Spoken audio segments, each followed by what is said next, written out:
You Indians, you are scammers. सुनकर बुरा लगा, मुझे भी लगा था। 2 साल पहले अमेरिका में मुझे देखकर किसी ने यही चिल्लाया, कॉल सेंटर रैकेट, इंटरनेशनल फर्जी कॉल सेंटर का खुलासा हुआ है। More than 15,000 victims. This investigation has led now to the arrest of dozens of scammers in India. आज माइक्रोसॉफ्ट, गूगल, अडोबी जैसे कंपनीज के सीईओज इंडियन हैं, फिर भी भारत की इमेज यही है, इंडियंस आर स्कैमर्स।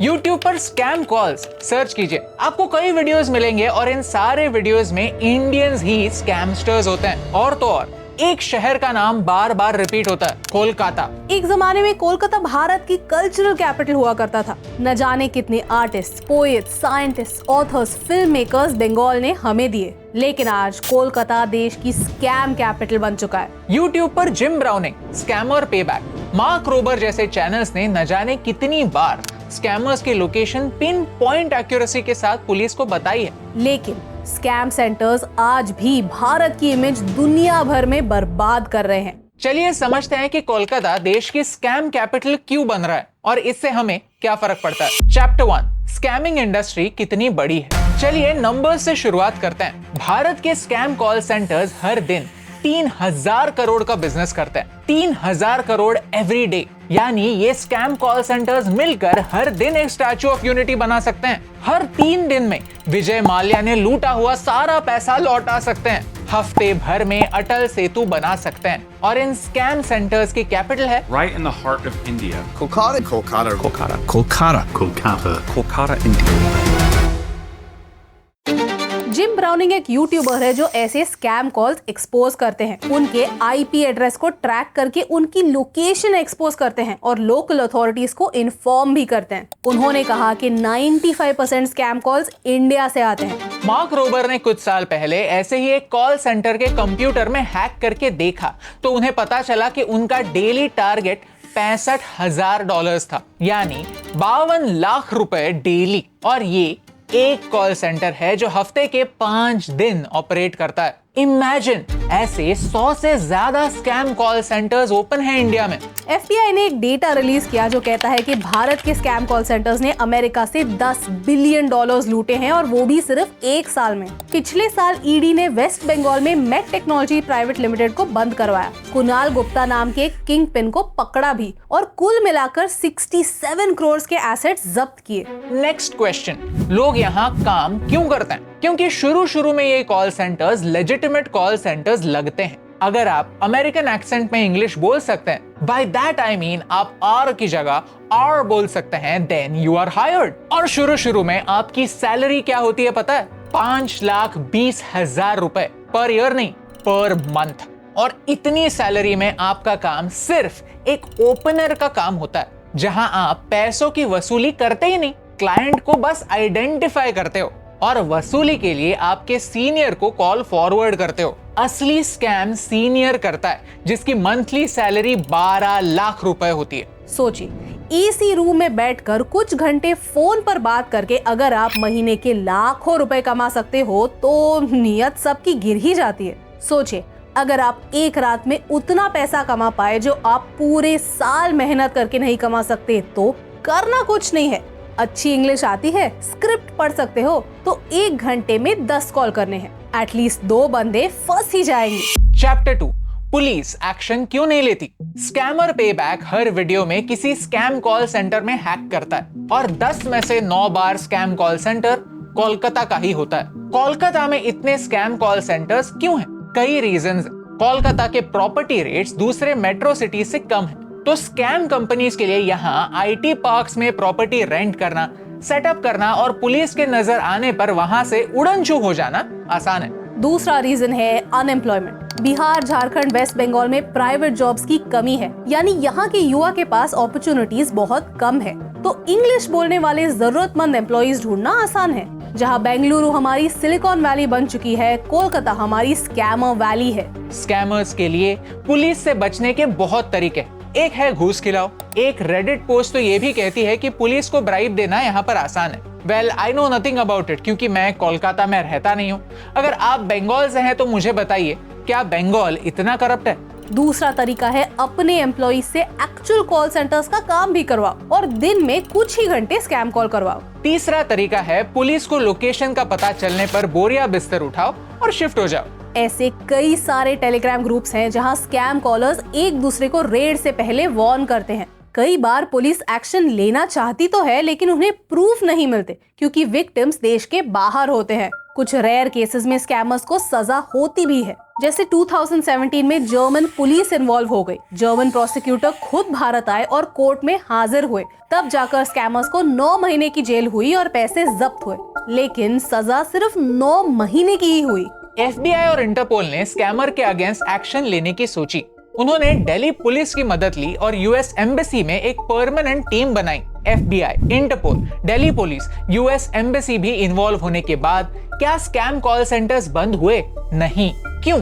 क्योंकि मनी ट्रेल एस्टैब्लिश करना आसान नहीं है। एग्जाम्पल से समझाती हूँ। अगर अमेरिका में किसी को स्कैम किया तो पैसे सीधे स्कैमर के अकाउंट में नहीं आते। सबसे पहले पैसा कन्वर्ट होता है बिटकॉइन में। अमेरिका में ऐसे बिटकॉइन ATMs होते हैं। स्कैमर्स अक्सर विक्टिम्स को बिटकॉइन ATM में पैसा डिपॉजिट करने के लिए कहते हैं। फिर पैसा जाता है स्पेन, स्पेन से पैसा जाता है रशिया, रशिया से मॉरिशस और फिर मॉरिशस से आता है भारत। यानी बीच में पैसा इतने देशों में इतने अलग अलग करेंसीज में घुमाया जाता है कि कौन सा पैसा कौन से बैंक में है पता ही नहीं चलता। सोचिए, रशिया की अथॉरिटीज FBI की हेल्प क्यों करेंगी?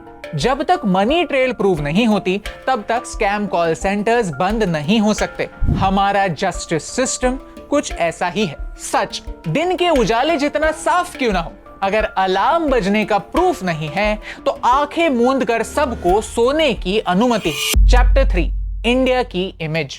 मार्क रोबर मेरे फेवरेट यूट्यूबर्स में से एक हैं, क्योंकि वो स्कैमस्टर्स को ऐसे ग्लिटर बॉम्ब से प्रैंक जरूर कहते हैं, उन्हें सजा भी दिलाते हैं, लेकिन ये भी समझते हैं कि एक क्रिमिनल को क्रिमिनल बनाने में कई फैक्टर्स होते हैं। वो कहते हैं कि कई अमेरिकन्स सिर्फ ऐसे स्कैम कॉल्स के थ्रू इंडियन से इंटरैक्ट करते हैं, और अगर एक फोन कॉल के बाद अगर किसी का पूरा बैंक अकाउंट खाली हो जाता है, ऐसे लोग जो रिटायर्ड हैं, बूढ़े हैं, 70-80 साल के हैं, जो अकेले रहते हैं, तो उनकी इंडियंस के बारे में इमेज क्या बनेगी? वो तो यही सोचेंगे कि सारे इंडियंस ऐसे ही है। रेसिज्म की शुरुआत ऐसे ही होती है। स्कैम बेटर ने एक ऐसा इंसिडेंट एक्सपोज किया जो सुनने के बाद मेरे रोंगटे खड़े हो गए। एक स्कैम कॉल के दौरान स्कैमर को पता चल गया कि जिस महिला को वो स्कैम करना चाहता था वो उसके बैंक में पैसे है ही नहीं। तो उसने क्या किया? फोन काटा नहीं, उसने उस महिला को मैनिपुलेट किया। उसने कहा कि वेबकैम चालू करो और अपने कपड़े उतारो। उसकी गंदी तस्वीरें ली और इंटरनेट पर अपलोड की। क्यों? सुनकर शर्म आती है, घृणा आती है कि ऐसे इंडियंस भी हैं जिन्हें हम हमारे भाई मानते हैं। हम कहते हैं all Indians are my brothers and sisters, तो ये डिजेनरेट्स भी हमारे ब्रदर्स एंड सिस्टर्स हैं, जो सिर्फ पैसों के लिए ही नहीं, मजे के लिए भी दुनिया को ठगते हैं, और तो और भारत की इमेज खराब करते हैं। और सिर्फ इमेज की बात नहीं है दोस्तों, मल्टीनेशनल कंपनीज में कस्टमर सपोर्ट के लिए किसी भी इंडियन एक्सेंट वाले इंसान को लेने से पहले 2 बार सोचा जाता है। यानी कुछ इंडियंस की डिसऑनेस्टी की सजा दुनिया भर के ऑनेस्ट इंडियंस भुगतते हैं। दुनिया भर में इंडियंस के अगेंस्ट रेसिज्म के किस्से बढ़ रहे हैं। इसके लिए आप इंडिविजुअली जिम्मेदार नहीं है, लेकिन एज अ सोसाइटी हमारी इनएक्शन जिम्मेदार जरूर है। तो हम क्या कर सकते हैं? Chapter 4, solutions. अगर प्रॉब्लम को सॉल्व करना है तो पहले समझना होगा कि प्रॉब्लम होता ही क्यों है। चलिए समझते हैं कि ये स्कैम कॉल सेंटर्स अमेरिका को बेवकूफ कैसे बनाते हैं। पहले आपको एक ईमेल आता है कि आपके अकाउंट से $200 का Amazon ऑर्डर प्लेस हुआ है। अक्सर Amazon, माइक्रोसॉफ्ट जैसे रेप्यूटेड कंपनीज के नाम को यूज करके स्कैम कॉल्स आते हैं। उसी ईमेल में एक नंबर दिया होता है जो स्कैम कॉल सेंटर का नंबर होता है। फोन उठाने पर आपको एक सवाल पूछा जाता है, आर यू अबाउट 65 ईयर्स? क्योंकि बूढ़े लोग टेक्नोलॉजी से डरते हैं और जल्दी पैनिक हो जाते हैं। अगर आपने 1 डायल नहीं किया तो आपका कॉल डिस्कनेक्ट होता है, क्योंकि स्कैमर्स को पता है कि किसी यंग बंदे पर टाइम वेस्ट करने से अच्छा है किसी बूढ़े को फंसाओ। एक नंबर डायल करने पर एक जूनियर लेवल स्कैमर आपका कॉल उठाता है, जिसका काम ही होता है आपको डराना। ऐसे जूनियर लेवल स्कैमर्स महीने के $7,000 यानी 5,60,000 रुपए कमाते हैं। फिर आपको सफिशिएंटली डराने के बाद वो कॉल सीनियर स्कैमर्स को देते हैं, जो महीने के $15,000 यानी 12 लाख रुपए भी कमाते हैं। ये उनकी खुद की सैलरी है, तो इमेजिन कीजिए कि वो कितने लोगों को कितना चूना लगाते होंगे। फिर शुरू होता है ब्लैकमेल। कैसे, जरा इस स्कैम कॉल को सुनिए। You're like my granny, Miss Bessie. Do you know this? Yes. Plus 20,000. Please save my job, ma'am. If I'll not earn for my family will die due to hunger, due to starvation. Oh, please, Yes, ma'am, of please course. don't I mean, cry. Please what don't should I cry. do? I mean, I can, Feeling bad for you. You are also like my grandmother. you know, I'm an honest You are person. making me cry I'm, now. आपको physically cash withdraw करके scammers को भेजने बोला जाता है। Emotional blackmail होता है कि अगर आपने ऐसा नहीं किया तो कॉल सेंटर वाले की नौकरी चली जाएगी। इमोशनल मैनिपुलेशन में ये सारे स्कैमस्टर्स एक्सपर्ट होते हैं। सॉल्यूशंस 3 लेवल पर है, एक इंडिविजुअल लेवल पर, दूसरा गवर्नमेंट लेवल पर और तीसरा सोसाइटी लेवल पर। इंडिविजुअल लेवल पर we have to make sure कि हम किसी भी तरह के स्कैमर कंपनी से एसोसिएटेड ना रहें, यानी उनके एम्प्लॉय ना बने। चोरी डायरेक्टली करे या इनडायरेक्टली, चोरी चोरी ही होती है। इस बात को हम सबको समझने की सख्त जरूरत है। गवर्नमेंट लेवल पर एक स्ट्रिक्ट कैंपेन रन करने की जरूरत है। सरकार को इन एरियाज के बारे में पता है जहां से कॉल सेंटर्स ऑपरेट करते हैं। वहां के प्रॉपर्टी ओनर्स को रिस्पॉन्सिबल ठहराना चाहिए कि आप किस बिजनेस के लिए अपने प्रेमिसेस दे रहे हो। कोई भी प्रॉपर्टी ओनर अगर टेनेंट को अपनी प्रॉपर्टी देता है और उस प्रॉपर्टी में ड्रग्स बनाने का कारखाना शुरू होता है, तो क्या पुलिस प्रॉपर्टी ओनर को जिम्मेदार नहीं मानेगी?